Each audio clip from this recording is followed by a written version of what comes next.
Une fillette d'1 an a perdu la vie sur une aire de jeu ce dimanche. Elle est morte d'un étouffement après avoir attrapé un hélicoptère. Ce fruit d'un érable, avec ceci. On a encore du mal à y croire aujourd'hui.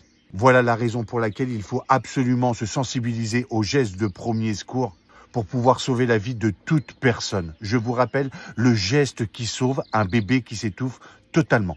On est bien en présence d'un bébé qui s'étouffe totalement. Plus aucun son ne sort de la bouche de votre bébé. Le plus rapidement possible. Vous regardez si vous n'avez pas la présence sur le corps étranger. C'est-à-dire que s'il est visible, vous pouvez le retirer. S'il n'est pas visible, ne mettez surtout pas les doigts dans la bouche de votre bébé. Sinon, vous allez le pousser beaucoup plus loin et il sera beaucoup plus difficile de l'extraire. Ensuite, avec votre pouce et votre index, vous allez venir le poser au niveau de sa mâchoire pour lui garder sa tête droite, pour éviter d'écraser ses voies respiratoires.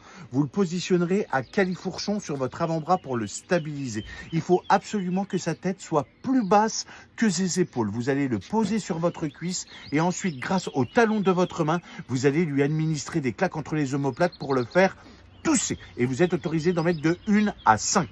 Et 1, et 2, et 3, et 4, et 5. Et si malheureusement, et je dis bien uniquement si malheureusement ce geste ne fonctionne pas, vous allez retourner votre nourrisson sur votre autre cuisse en prenant soin de bien récupérer sa tête. Et là, hop, il se retrouvera à plat dos. Vous allez vous faire une ligne imaginaire entre ces deux mamelons et grâce à la pulpe de 2 doigts que vous avez placée au milieu et en dessous de cette ligne imaginaire, vous allez faire des compressions thoraciques. Pareil, de 1 à 5 jusqu'à obtenir la désobstruction des voies respiratoires. Si ça ne fonctionne pas, vous alternez ces 2 techniques jusqu'à obtenir la désobstruction de ces voies respiratoires. N'oubliez jamais que vous êtes le premier maillon de cette chaîne de survie et que vous avez la capacité de pouvoir sauver quelqu'un. Et bien sûr, toutes mes pensées vont à la famille et que ce bébé repose en paix.